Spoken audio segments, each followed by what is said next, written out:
Why would an award-winning Planned Parenthood clinic director suddenly stop and become a pro-life activist? Our guest today is Abby Johnson, one of the most outspoken pro-life advocates today. While her story is portrayed in the 2019 film Unplanned, she's here to give us more of the backstory. A movie that would help bring redemption for women who have had abortions, who feel like their voices have been silenced. And update us on how the pro-life movement is doing today and what it must do to pivot and be successful now 3 years after the overturning of Roe versus Wade. Thanks for coming on. Of course. Thank you for having me. Well, many people want to know why you left Planned Parenthood because of what you describe as, quote, the day that changed everything. But I'm equally interested in how you first came to think that working there was genuinely helping women and society. So if you don't mind, let's go to some of the backstory there and maybe start with your family. What was your upbringing like? Were they religious? Were they pro-life, pro-choice? Yeah. So I grew up in a Christian home, Southern Baptist through and through. Great parents, have amazing parents. They've been married for almost 50 years. Just, you know, I think it was a different time in the world. It was a different time in culture.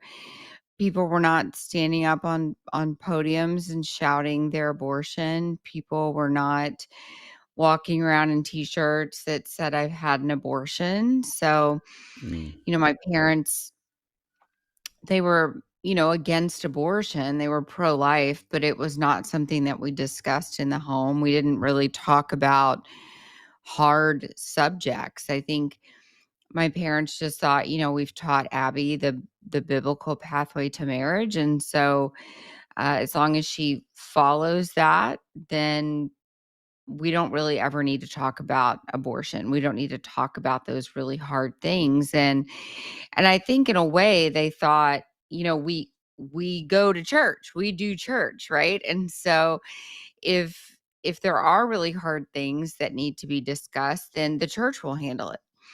And the church thought, well, these are really involved parents of our youth group. And so if there are really hard things, then the parents are going to talk about it. And so um, nobody was talking about these really hard things. And I, went to college just very, very ill equipped for the real world, for living in the world. And I was, walking through my college campus. I went to Texas A&M University, one of the largest universities in the country. Supposed to be a very conservative campus, and I mean, relatively when you compare it to other universities, secular universities, it is. It is comparatively a conservative campus, but Planned Parenthood and its cohorts, they are on just about every college campus. And they were there on Texas A&M's campus, and they had a hot pink booth there. And my favorite color is hot pink. And so it captured my attention. I walked over there and asked who they were, what they were about. I think that was probably the first time I'd ever even heard the name Planned Parenthood before. I didn't grow up. I grew up in South Louisiana, grew up in a small town, did not grow up knowing about Planned Parenthood, did not grow up. There was not a Planned Parenthood in my community. We didn't talk about Planned Parenthood. My parents did not go to March for Life rallies or, they were not pro-life activists in any way, shape, or form. We didn't have a pregnancy center in my community. Just a different time. And so, certainly people were committing abortions, people were having abortions, but they were quiet about it. It was a time where, sin was still coupled with shame. People were not proud of their sinfulness. People were very proud of their sin nowadays. So proud that they created a flag for it.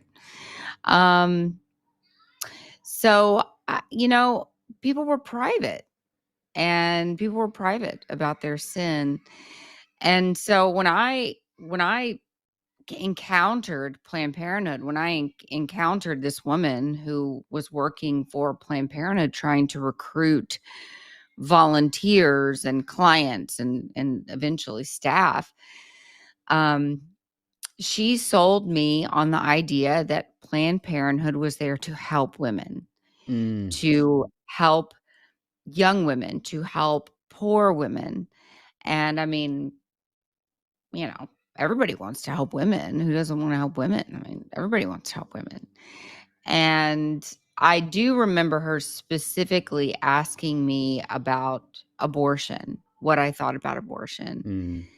And, I said, well, I was raised pro-life.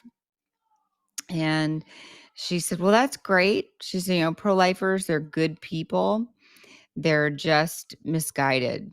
They just don't see the big picture. They don't understand that without access to safe and legal abortion, women are going to be forced to go to these back alley clinics. That was the first time I'd ever even heard of a back alley clinic or anything similar. Sounded dangerous. Sounded like something that would harm women. And I remember her talking about, being a feminist and feminism. I didn't know what that was, but it sounded like something my parents wouldn't like. So I thought, I want to be that. Mm. Um, and that was kind of it. I mean,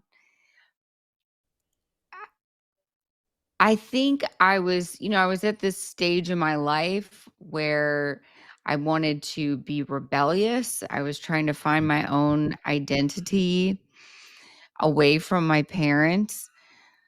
And Yep.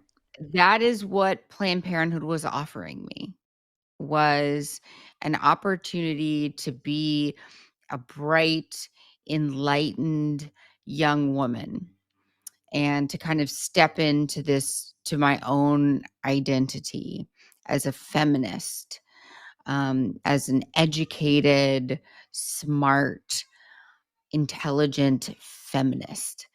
And so I did. And I ended up signing up and um, started volunteering immediately. Mm.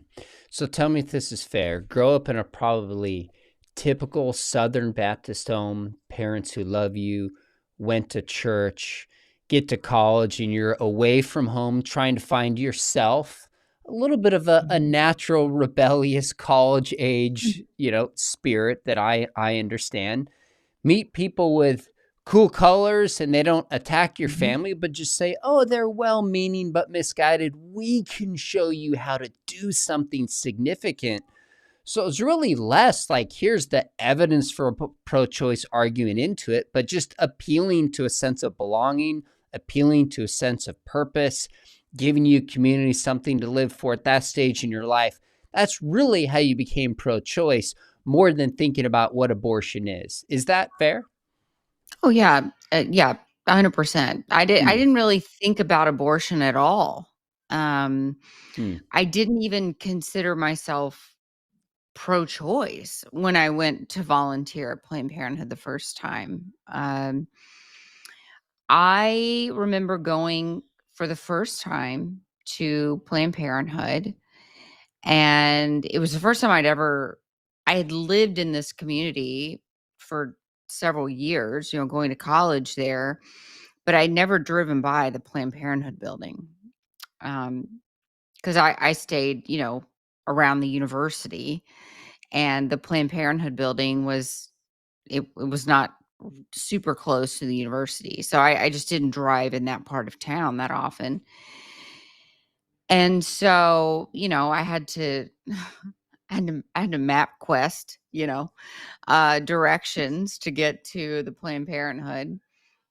Some people listening won't even know what MapQuest is, but anyway, I had to print out the directions to Yep. get there, and I I drove there and immediately saw this big black iron fence that was in front of the building that separated the building parking lot from the sidewalk, and there were a bunch of people standing outside, and that's how I knew where it was, really. Before I even saw the Planned Parenthood sign, I saw all the people outside and had been told there would be protesters outside, and so that I immediately knew that I'm going to the right place.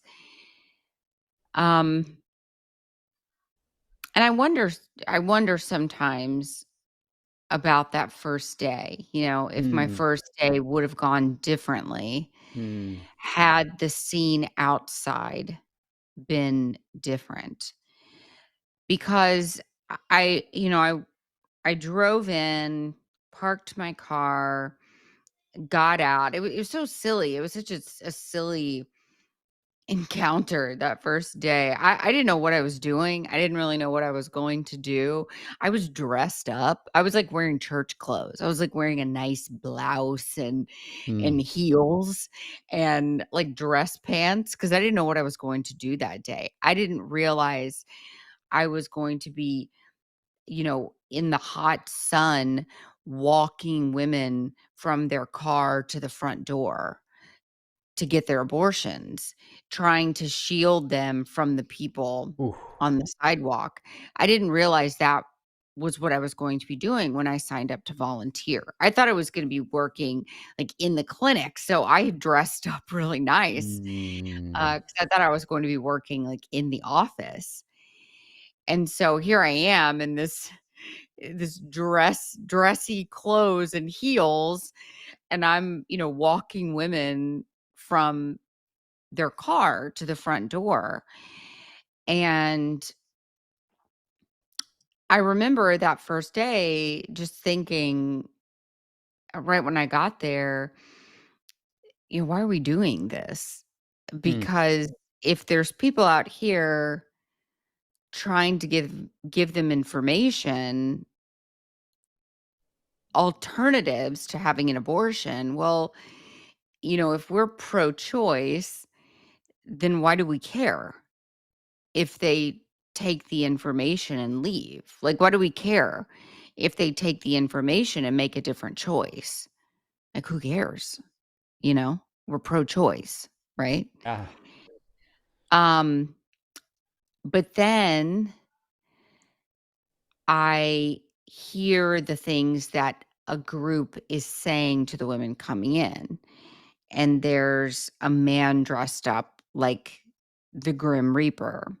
Hmm. And there's a group there, and they are, quite literally yelling, "You're a murderer.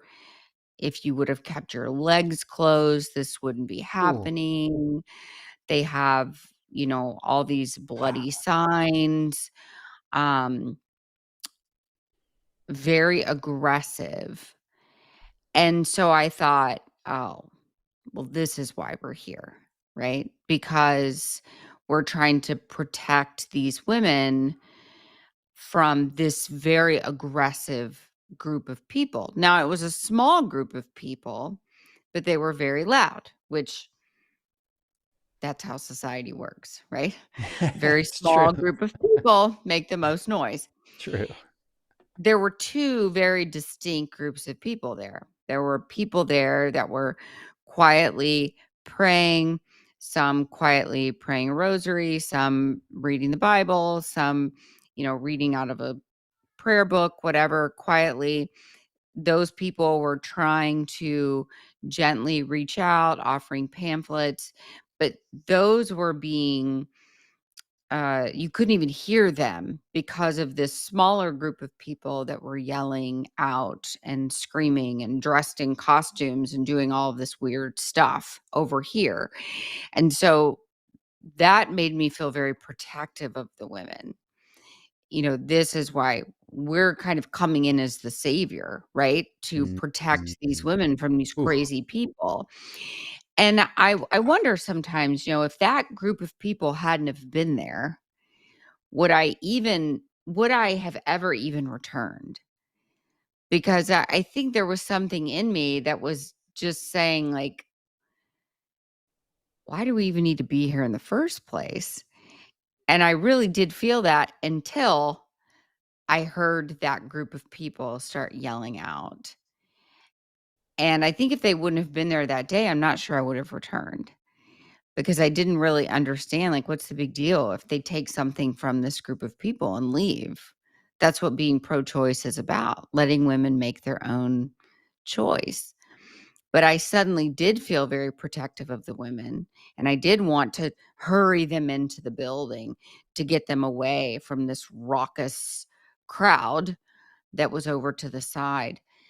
Um, and that was kind of it. Once I felt that protectiveness of the women, um, I felt like I am helping women. This is what I should be doing. This is what I ought to be doing. And I kept coming back, day after day, as a volunteer. Um, and once I graduated college, they hired me on to Mm, actually work in the clinic. mm, And I think, the Bible talks about God putting before you opportunities to choose life and death. And of course, we are to choose life. And I amen. think from very early moments into my time at Planned Parenthood, God was putting those opportunities before me,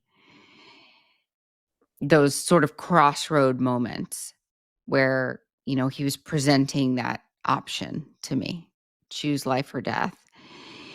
And I think every time we choose death over life, and not, I mean, of course, not always like physical death in life, right? But I mean, Sure. goodness and wickedness, Yeah. right? Jesus and Satan. Like, what are you choosing, right? I think every time we choose wickedness, every time we choose evil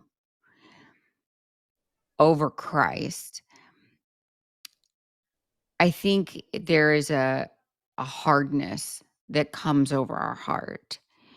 There is some sort of callousness, um, that takes over our heart.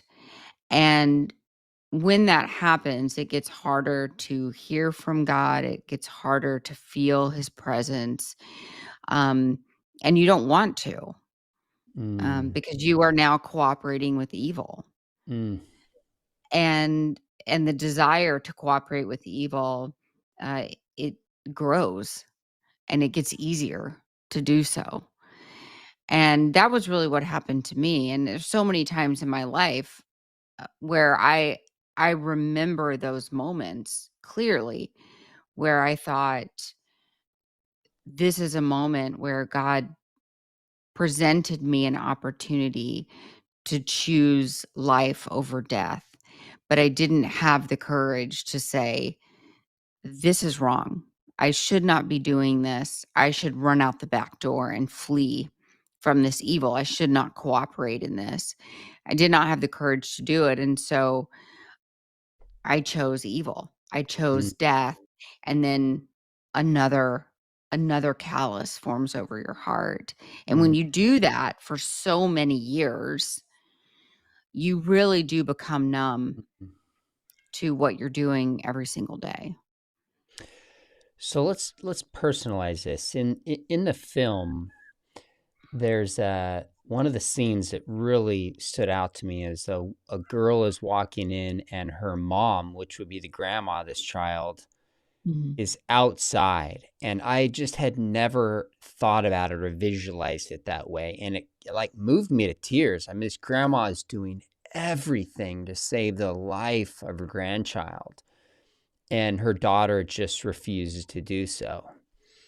Take us to what you would do when a girl would come up and she's obviously torn and conflicted. People are yelling a lot of time. What would you say and how would you get them in the door to make sure they had an abortion? Well, that was a real scenario that happened. Um, that really did happen. That was an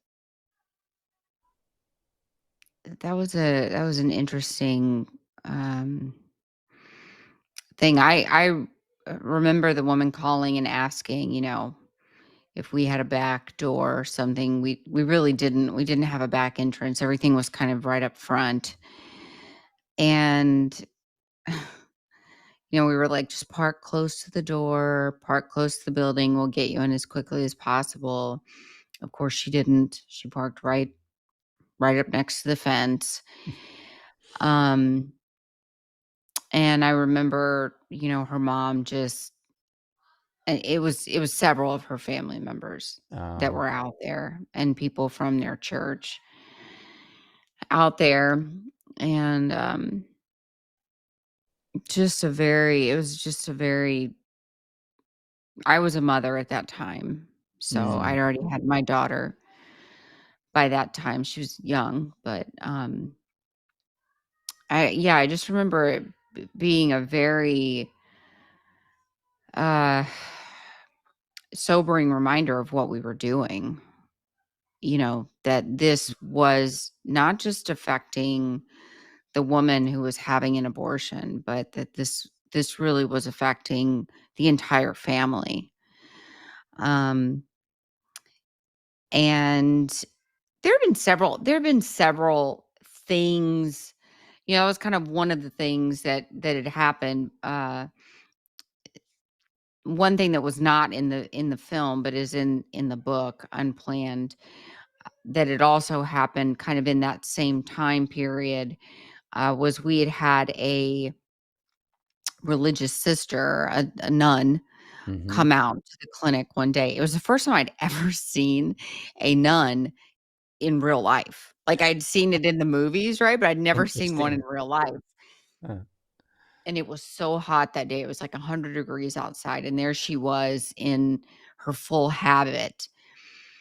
And I just thought, oh my gosh, her face was so red. She was so hot. She had to be so hot.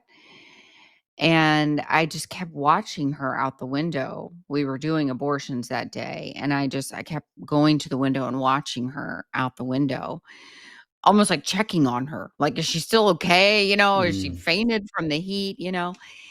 And our first abortion patient drove out of the driveway for the day. And I remember watching that sister. Her name was Sister Marie Bernadette. I got to know her after I left. I watched her just crumple. I mean, Mm. just fall to her knees, and she was Mm. weeping. Mm.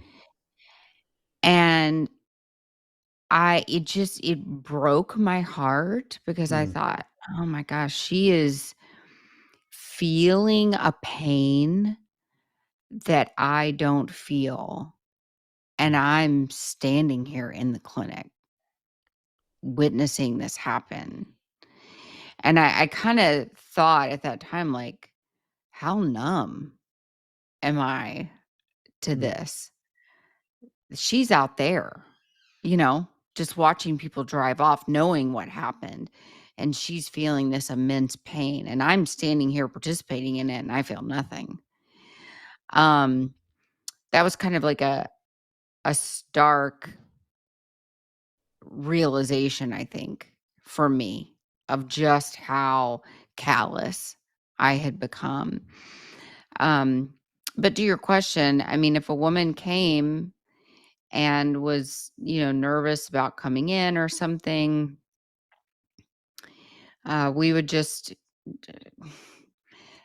talk to them about nothing. I mean, just be like, okay, come on in, you're going to be fine. We'll get you in really Mm. quick. And don't even look at them. Don't worry about it. They're just trying to take away your rights, just get in here, oh, look at the Mm. weather. The weather's so pretty today. I mean, just talk to them about nonsense just to kind of take their mind. And you just always keep your mouth going, right? Like, always always keep talking to try to distract them from what they were saying on the other side of the fence.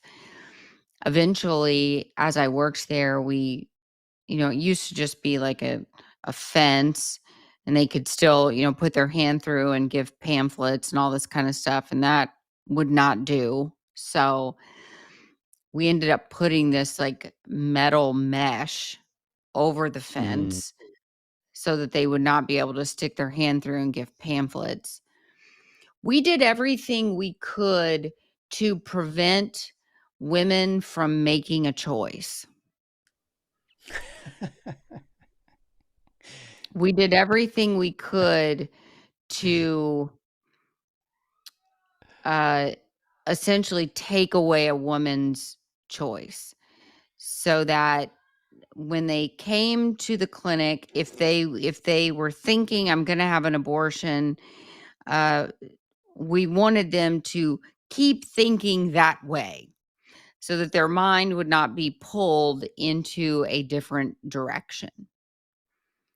And whether that was shielding them with an umbrella so that they Mm. couldn't even see the people out there, whether it was talking really loud to try to talk over so that they couldn't hear what they were saying, putting up a mesh screen so that they couldn't hand them pamphlet, whatever it was, um, we were going to do it to get them into the clinic. And once they were in the clinic, um, if there was even a doubt, if a woman was like, I don't know, maybe I could do this, maybe I could, I don't know, maybe I shouldn't have an abortion, immediately we were taught how to wreck their plan of parenthood. So we were taught, how to say things like, but daycare is so expensive. How are you gonna, you only make this much an hour. Let's calculate that out. I mean, half of your paycheck is gonna go to daycare. And you don't doesn't sound like you have a whole lot of support, and doesn't sound like the dad really supports you having a baby. So what's that gonna be like? And it's really hard to be a single mom. And I mean, we were so good at exploiting a vulnerable Mm. situation, and um, just making it seem impossible. Helping the women understand that whatever they thought they could do, they can't. Mm. And it's the opposite of what the abortion industry says they are there to do. It's the opposite of doing what the feminist movement says they are there to do, which is to empower women, to support women, to tell women that they can, right? Um, but really, what we were doing all the time was telling women that they can't, Mm. that they're unable, that they're weak. And that's why women have abortions. Women have abortions at the weakest moment of their life. Mm. They have abortions Mm. at when they feel the weakest. They don't have abortions because they feel strong. They don't have abortions because they feel empowered. They have abortions because they feel weak.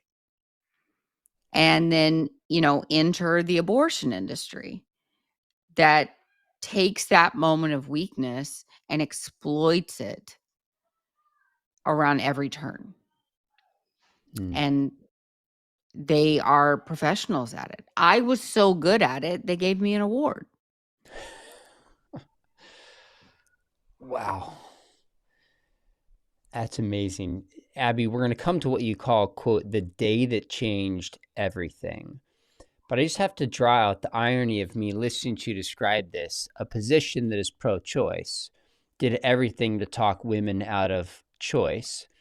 An Mhm. organization called Planned Parenthood did everything to wreck a woman's plan for parenthood at their most vulnerable spot. That alone is worth just reflecting on. So I've just got to highlight it. but you said something earlier. This is the last question before we get to everything changing for you. You said you were a mom at the time you were you were the director of a Mhm. Planned Parenthood clinic. And there is a scene again in the movie. I haven't read the book, but where they have this birthday party for a mom who's pregnant, and it's just meant to show the irony and profound contradiction of celebrating life in the same place you're ending life. Did that Mhm. contradiction or tension occur to you, or is it later looking back, you're like, oh my goodness? I would like to tell you I was really like, this is crazy that they're throwing me a baby shower after we just killed 40 babies. Um, but it didn't. I mean, that's how messed up like my mind was at the time. I was pregnant with my daughter. We had committed about 40 abortions that day, and they threw a surprise baby shower for me at the end of our surgical abortion day. And nobody thought anything about it. I mean, it was just, and I remember one time walking by, we had to park offsite on days that we committed surgical abortions because our parking lot would get very full. Mm. And so we had to walk by the people on the sidewalk. And I was very heavy pregnant one day when I walked by, and one of the prayer warriors said, "How can you do this when you're so big pregnant? Like, how can you do this?" And I remember, I mean, just like it was yesterday, I remember turning around and it was a man. I looked him in the face and I said, "I have had 3 pregnancies. 2, I chose to have an abortion. This one Mm. I have chosen to carry to term. It's just that simple." And I just turned around and I walked in the door. And it was just in my mind that simple for me at the time. I did not think about the 2 children that I had murdered. I did not care about them. I did not care about those decisions I had made. I did not think about them at all, except when I used them to convince other Christian women that abortion was fine, that abortion was an acceptable choice for Christian women. Mm. Um, because I was a Christian and I had had 2 abortions. Mm. So if I had done it, it's fine for you to do it. Mm. That was the only time I ever even brought up my other 2 abortions, and it wasn't to grieve the loss of the children that had been murdered. It was to, again, exploit the 2 children that had been murdered by abortion to help other women feel like their abortions were justified. Mm. Thanks for sharing that. Let's go to the day, September 26th, 2009. Quote, the day that changed everything. What Mhm. happened? Why did it change? So abortions are typically done in a blind manner. The doctor has the suction tube. He just blindly pokes around inside of a woman's uterus until he thinks he has enough blood and tissue in a glass jar. That glass jar goes into a lab called the POC lab. POC stands for products of conception. Of course, the products of Mm. conception, that's the baby. Um, but you don't say baby inside of an abortion Of clinic. course.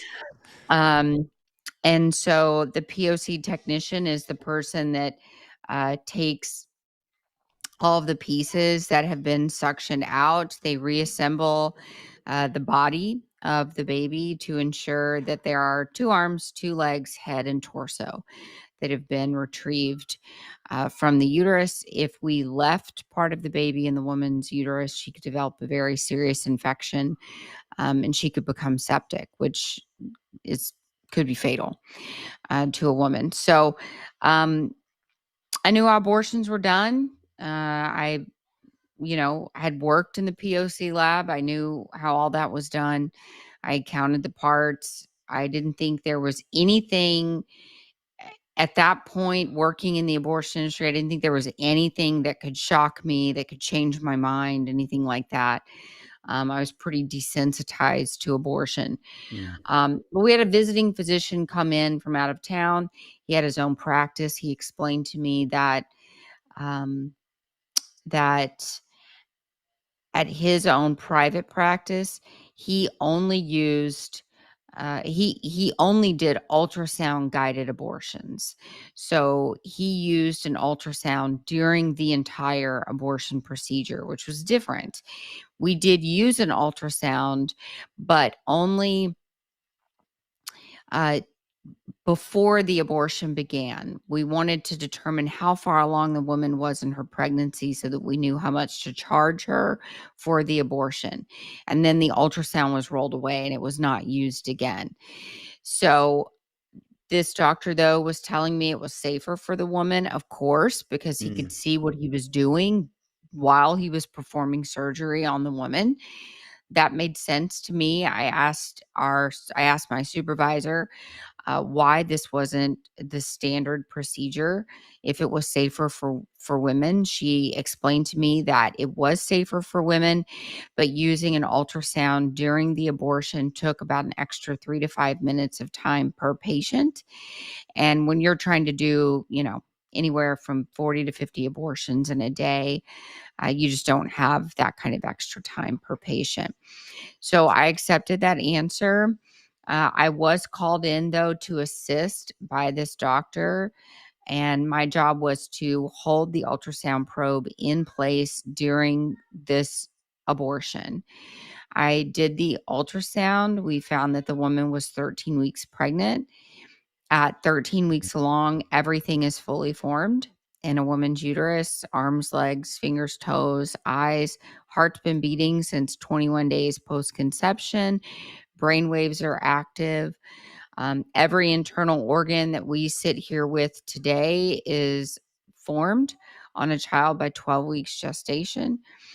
So I was standing there looking at this ultrasound, and for the first time, and this sounds crazy, I know, but for the first time, looking at this child in the womb and wondering, what am I about to see Mm. here?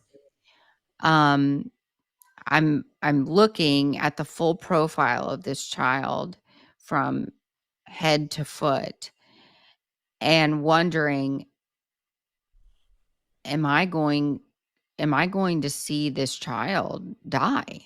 Like, Mm. what is this going to look like for me to Mm. see a child die? But then thinking, well, it's not a child. It's a fetus. But then thinking, okay, but Grace, my daughter, she was a child to me when she was this age. And trying to kind of make it make sense in my head for the first time.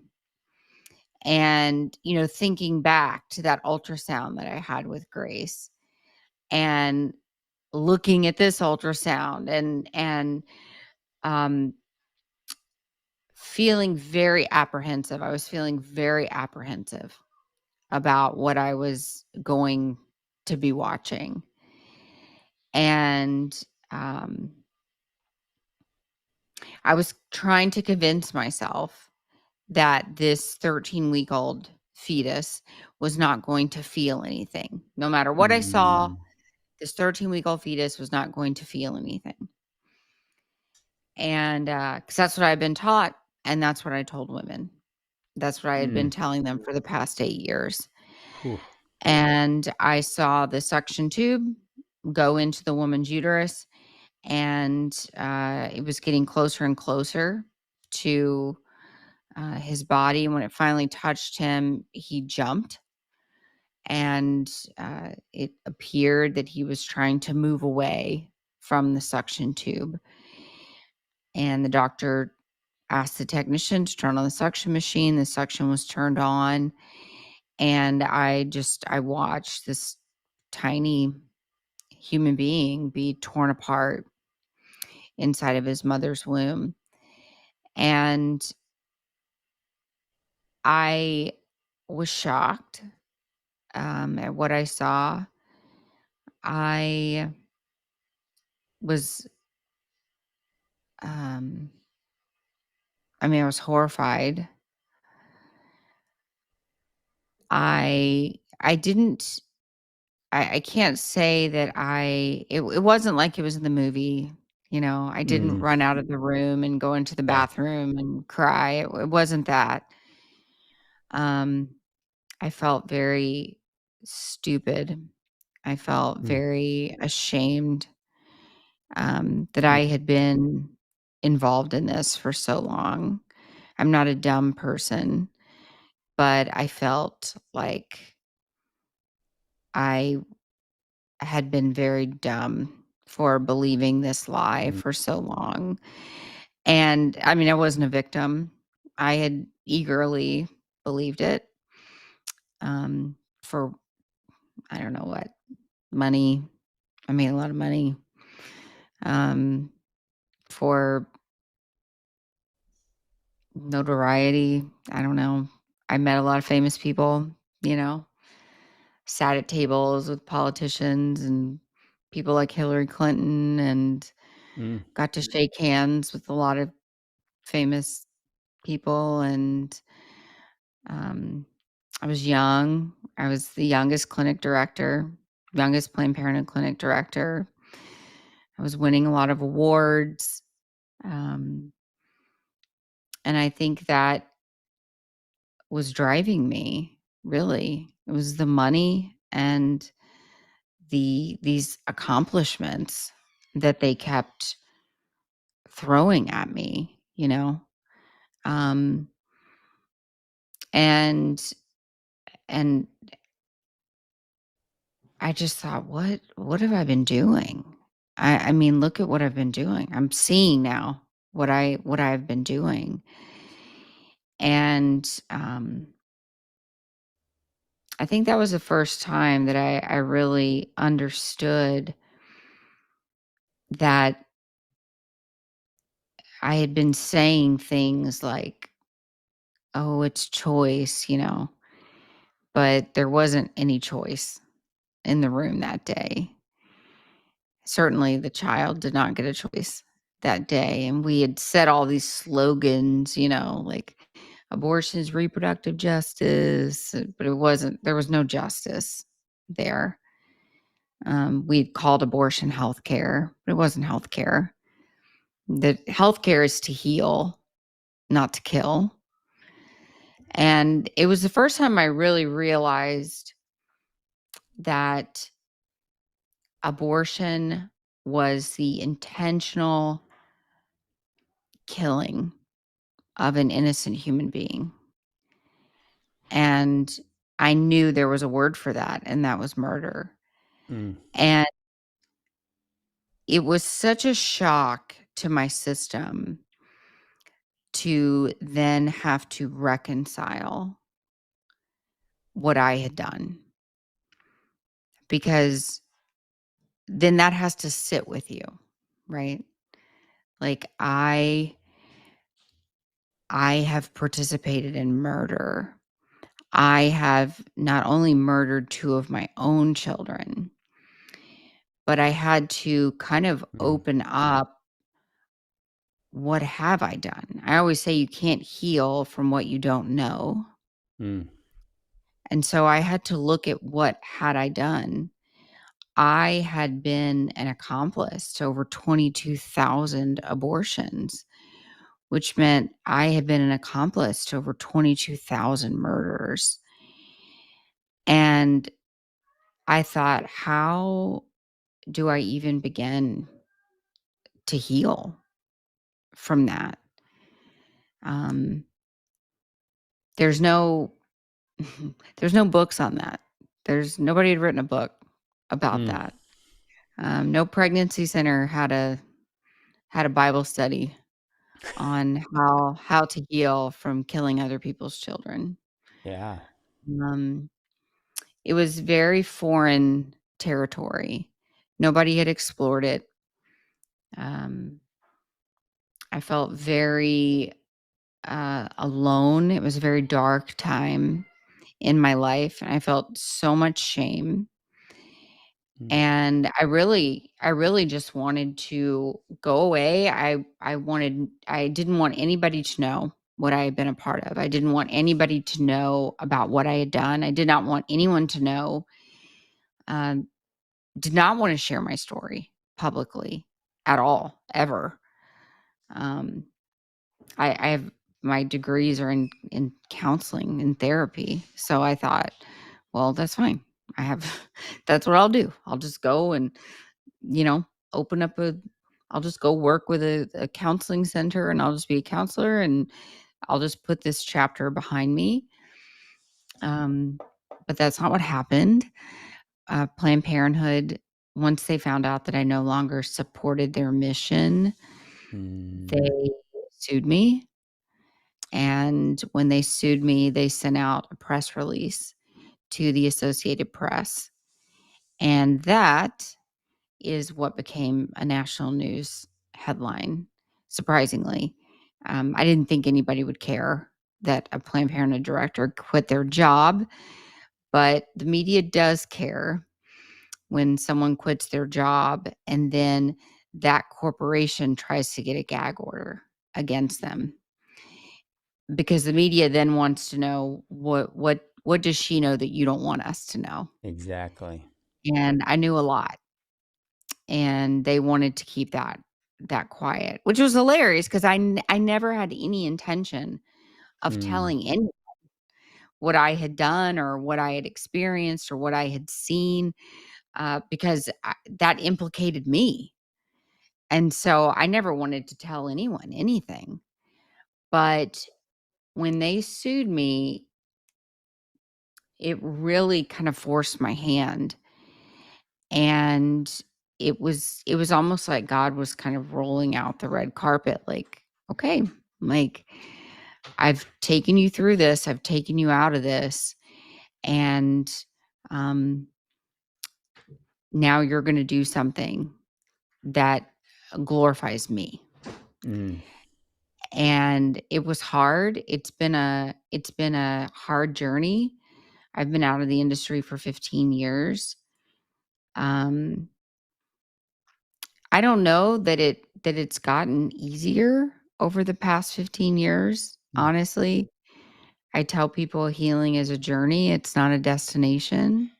Mm. Um, you know, living with the burden of working in the abortion industry, it's an earthly consequence for our sin. Um, yes, we know that Jesus has forgiven us. Yes, we know that Jesus loves us. Yes, we know all of those things. We accept it. We all of that. We know God is good. We know those things. Um, but uh, there's just some things that we'll just live with Mm. for the rest of our lives. Um, little things, you know. I I I don't know. About a year ago, I got a package. Someone had sent me a gift, and it was some steaks from Omaha Steak. And I got the package and opened it up, and the steaks were in dry ice.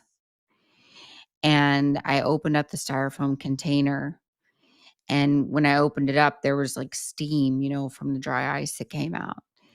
And I immediately had a flashback Mm. to uh, to opening up the container of aborted baby parts, and I just had a panic attack right there in my kitchen on the floor. Those are the sorts of things that I'll live with for the rest of my life. Mm. I was making a pot roast for my dinner for my family, um, about a few months ago, and was cutting up meat, raw meat, and had a panic attack. Mm. Um, a women in our ministry, and then there were none. We help other clinic workers come out of the industry and come into relationship with Christ. Um, they can't eat things like strawberry shortcake because it looks like blood.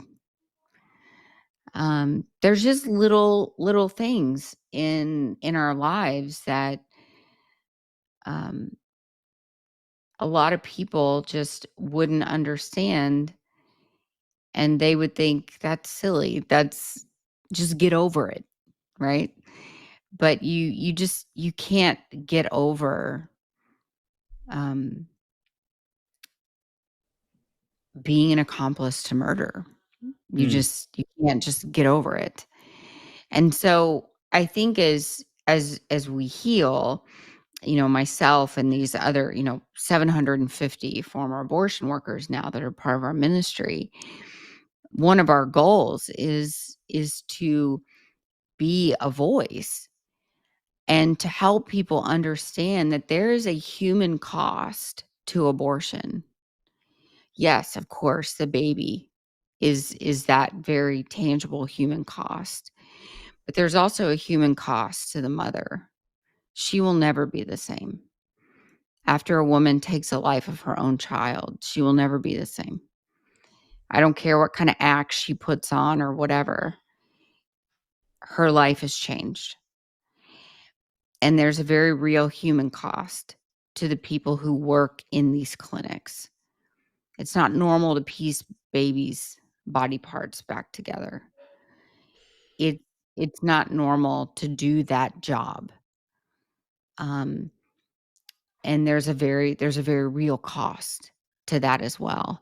Mm. And so helping people understand that, um, in our ministry, we found there's a 38% suicidal ideation rate after leaving the abortion industry. That's not normal.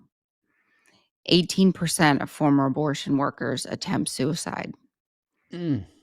That's not normal.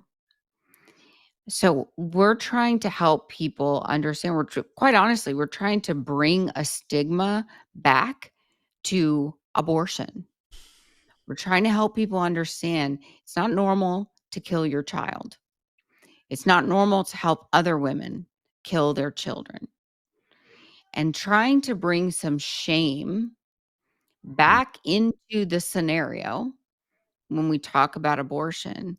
Shame should be coupled with abortion.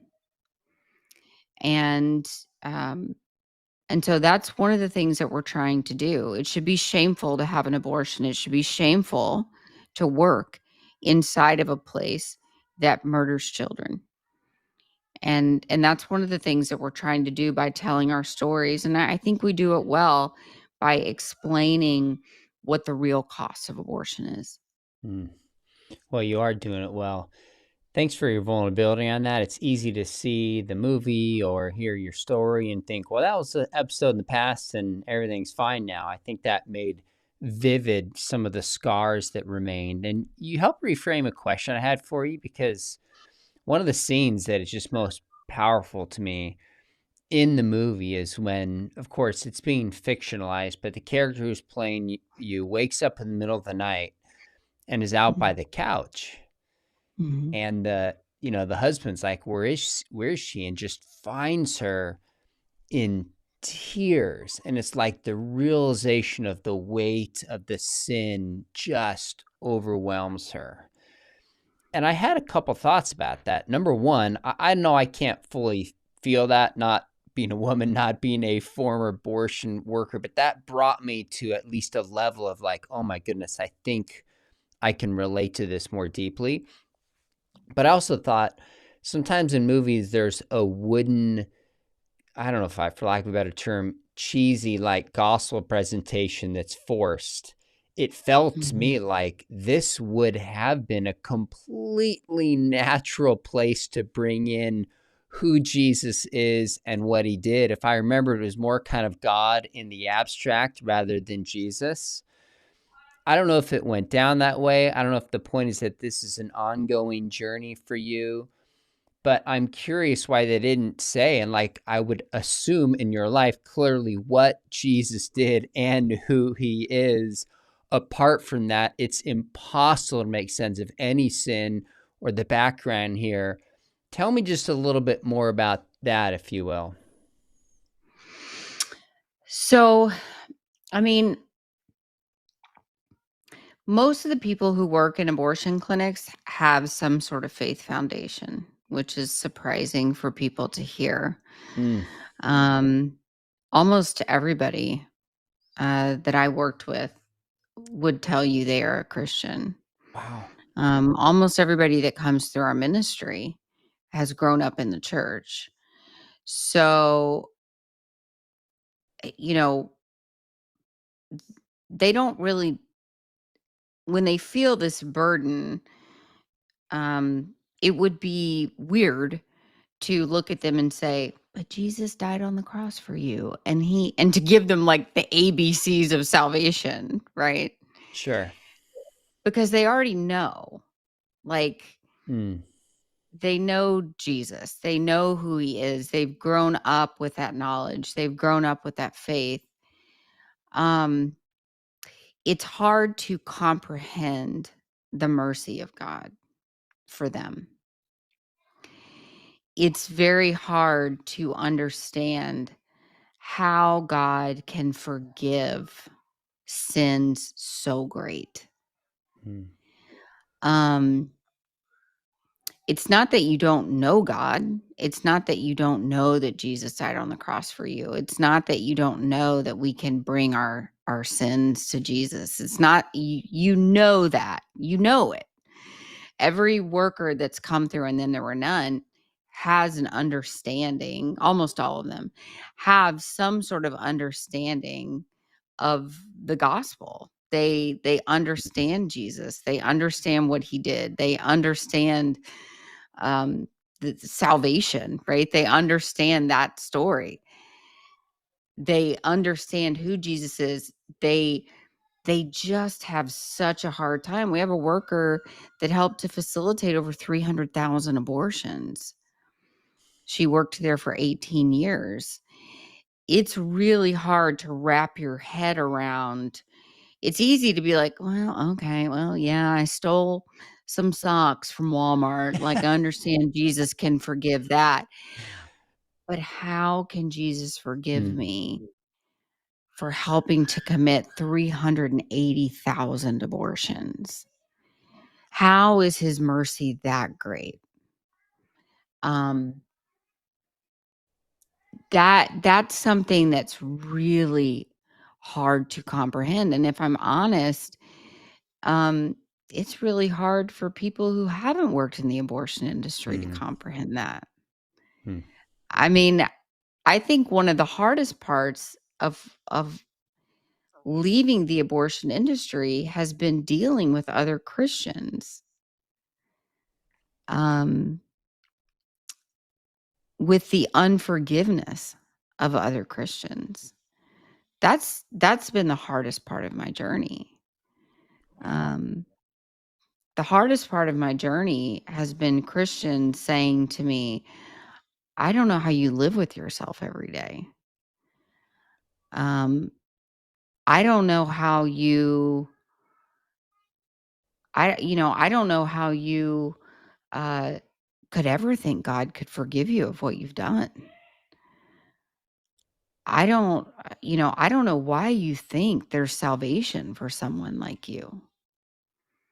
God could never forgive you of murdering these children." That's that's actually been the hardest part of this journey. And that's my answer is always kind of the same, because I hear this from at least one person every 2 weeks probably, is uh a Christian will say to me, "I don't know how you could sin the way that you did. Oh, gosh. And, my answer is always the same back to them. "Well, I don't know how you sin the way that you do." Mm, You know? All of our sin is despicable in the eyes of God. mm, All of our sin separates us from God. And to be perfectly honest, I don't know how I did it either. Um, that's what sin is. It's a separation from God. And we all do it, and we're all held accountable for it, no matter the sin. And but there's so much. I mean, that was one of the reasons why I started the ministry that I started. That's one of the reasons I started, and then there were none, was because there was no safe place in this movement for people who had worked in the abortion industry. It was full of this movement was full of just vile hatred for people who had worked in abortion clinics. And I felt like I was strong enough to most of the time I was strong enough to take it. I was strong enough to kind of handle the pile-on, but many of these workers were not. And we lost one of our own um, sisters, and then there were none, to suicide because of it. She couldn't take it, and that is that shouldn't be. Um, mm, we should be a movement of people who welcome conversion. We should be a group of people we should be a movement of people, because we are a movement of people who have experienced conversion. I mean, that's what's so crazy about the pro-life movement. I find, as I travel around and talk to people, we are a movement of people. I find the majority of the pro-life movement are people who have had abortions, who at one point in time believed in abortion, who are pro-choice, who paid for a woman to have an abortion, who accompanied a woman to have an abortion, their girlfriend had an abortion. I mean, the conversion door generally swings one way, and it's from death to life. You're not going to find very many people who at one time were staunchly pro-life that are now staunchly pro-death. The mm. conversion door doesn't usually swing that way. It's usually a one-way door, right? So how can we be a people who say we believe in God's mercy, we believe in the Bible, we believe in Paul's conversion, we believe in the Saul to Paul conversion, we believe in King David's conversion, we believe in all these conversions in the Bible, but we don't believe in the conversion of someone who worked in the abortion industry who has now been set free? How can we be those people? And so that was really why I started this ministry, so that we could be a soft landing place for people who have now said, I no longer want to cooperate with evil. I want to flee that evil, but had nowhere to go in this movement. And I hear it. I mean, honestly, I hear it pretty much almost everywhere I go, almost every event I go to. Someone in the crowd will come up to me and say something like, I don't know how you live with yourself. I don't know how you sin the way you do. I don't know how you go to sleep every night not thinking about the cries of these children that you helped to murder. Um, Something very harsh like that. And so trying to reframe the mercy of God and helping people understand the infinite mercy of God is really, that really has become part of my witness. Um, to help people understand that I stand proudly as a daughter of the King. that I stand proudly as someone who, yes, lives with the scars of what I have done, but I stand as a woman who is worthy of redemption, as someone who is redeemed, um, as someone who was just like you, created in the likeness and image of God. And that we both sin, that we both fall down, but we both get up and we both continue to run to the Father. Hmm. That surprises me and saddens me that you hear that so consistently. I can't believe a Christian would honestly say that. I mean, if you're a Christian, like, and you've said that, like, stop and just repent.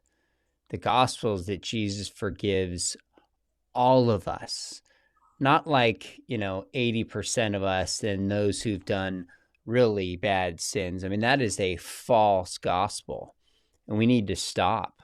So I'm sorry that you go through that. Thanks for continuing to share your story. Amidst that, it'd probably be easier not to. Looks like you were gonna add something.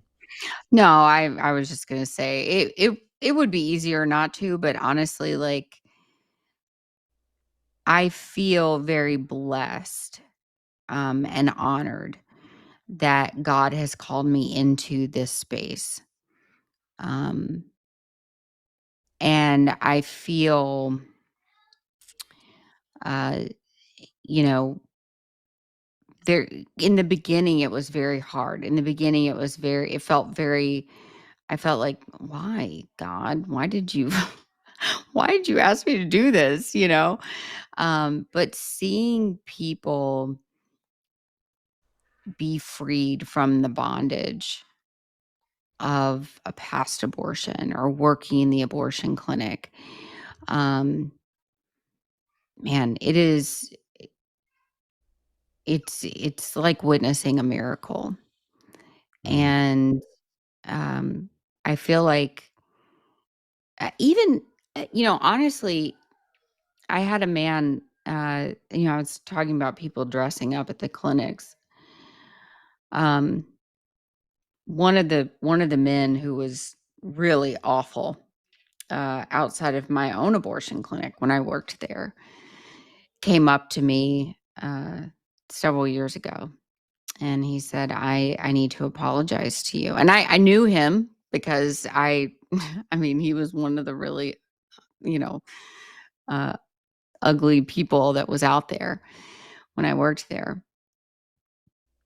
And he came to me and said, I need to really apologize to you, and I've already repented to the Lord for how I treated you and the women going in and the other workers.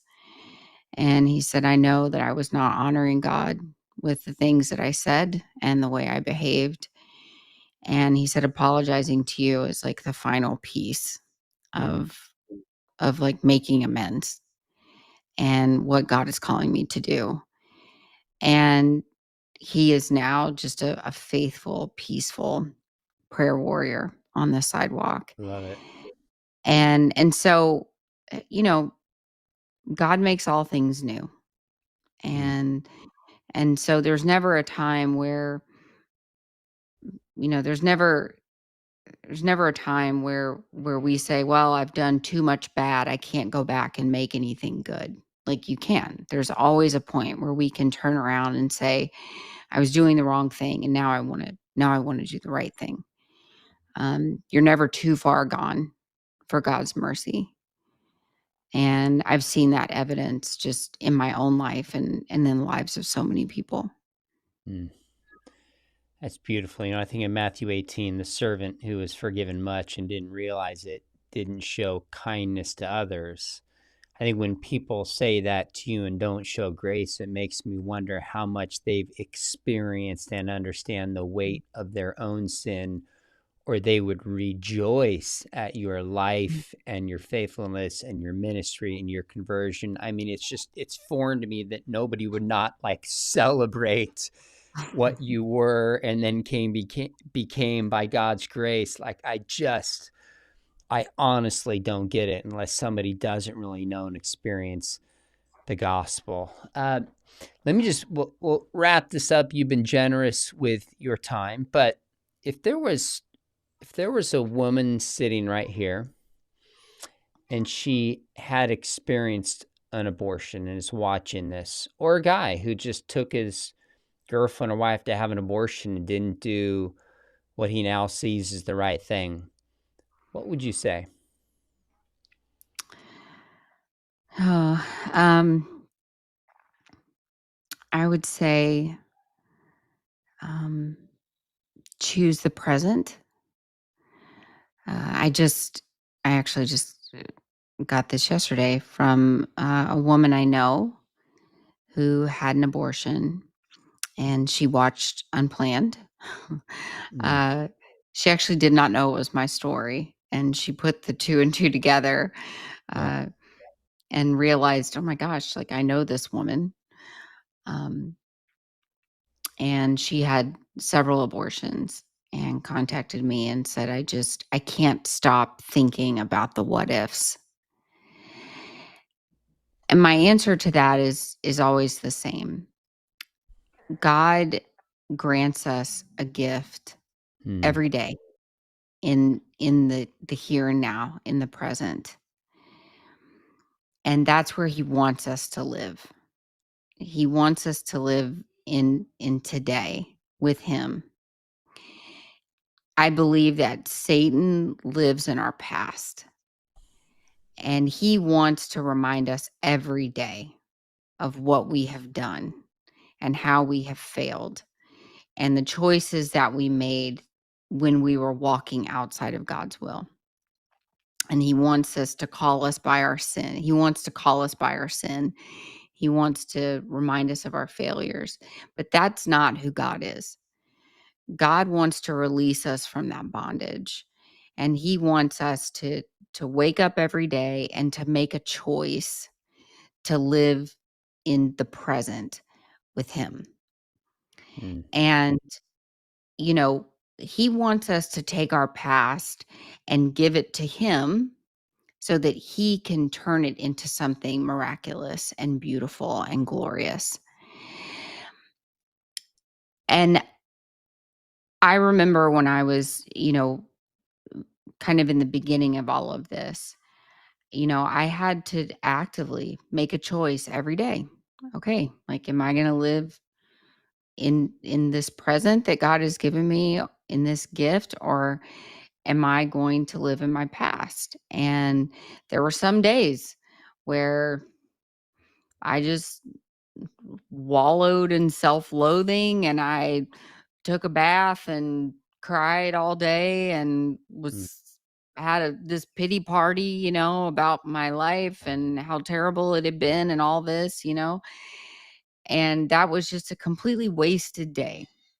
mm, And Satan rejoiced mm. because I did nothing to further the kingdom of God.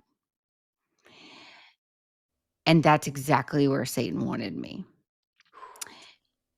And eventually, I kept choosing God. I kept waking up and I kept choosing God's grace and I kept choosing God's mercy.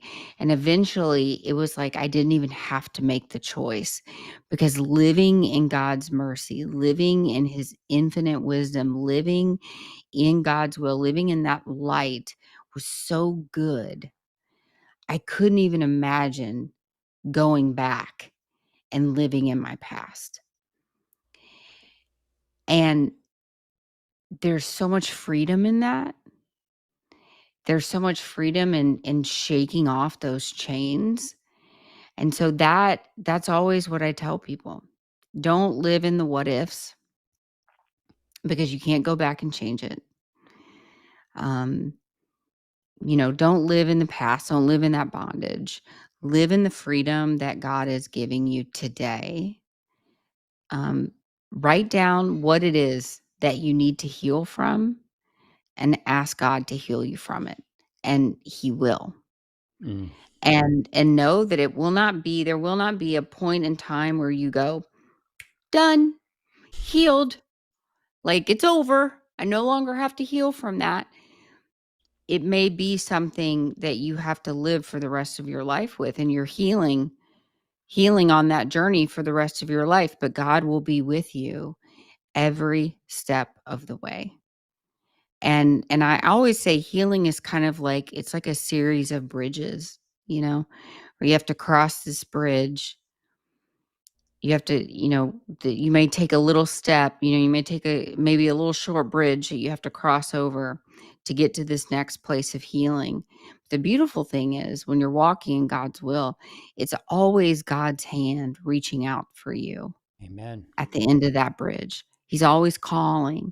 He's always calling with that hand out saying, I'm right here.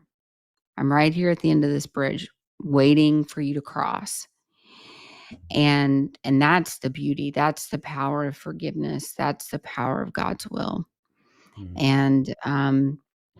And honestly, I think the for me, I did a study on the book of First John, and it's my favorite book of the Bible. Mm. And it talks a lot about like living in God's will.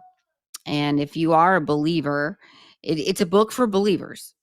And so if you're a believer, I encourage people to like pick up a study or read through First John, because it just talks about the beauty of living in God's will.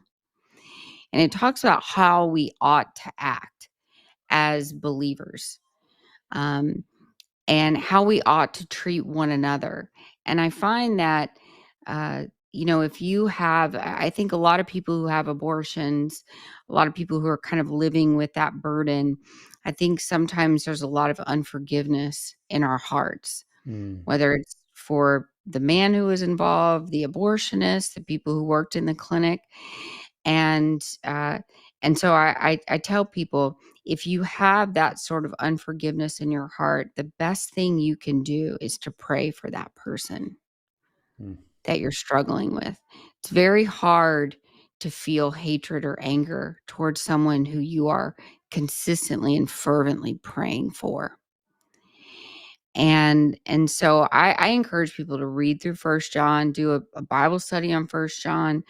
Um, it really does help equip us as Christians, as believers in God. It really does help us understand how we are to live in that light of Christ and Mm. how we are to live among one another. Um, and it was really helpful to me in my healing after having had abortions and having worked in the clinic. I love going to scripture. What good advice. I just gave a sermon this past week on John 14:15-17 at my home church about how it's the spirit of truth, and the spirit transforms us inside out through his power, and the spirit is a divine person. Of course, that's discussed some also in Mhm. First John. So that's a wonderful word. One slight encouragement, if people are telling you every week or two about your, how do you possibly live with yourself? Like, that's just terrible. And I wish people would stop. That is the loud minority you Yeah. referred to at the beginning. That is Yeah. just a reminder. But most people, I've had two former abortionists, Catherine Wheeler and Tony Levitino, on here, and the vast majority of Christians celebrate their stories and have Yeah. grace for their stories. And myself and 99% of the Christians watching this are celebrating with you and want you to just keep speaking the truth, as I know you will, boldly. It's important today as ever. Now, I was planning on spending half this time on your story, half the time on the state of the abortion debate and issues. So, folks, let us know if in due time you want me to invite Abby back and ask her about how is the pro-life movement pivoted? What do we need to do in our post-Roe era? If that conversation is helpful, and if she's kind enough to come back, let us know if you want us to do it. Before you subscribe, before you move away, make sure you hit subscribe. This is a topic we come back to because it's just so important. I also have a show coming up, When Atheists Have Near-Death Experiences. You won't want to miss that one. Make Mm. sure you hit subscribe. And if you thought about studying apologetics. We would love to have you at Biola Top School of Theology. We have classes and go in depth on the issue of life and much more. Information below. Abby, thanks for your time. Thanks for boldly sharing your story, and we'll definitely do it again. Of course, I would love to.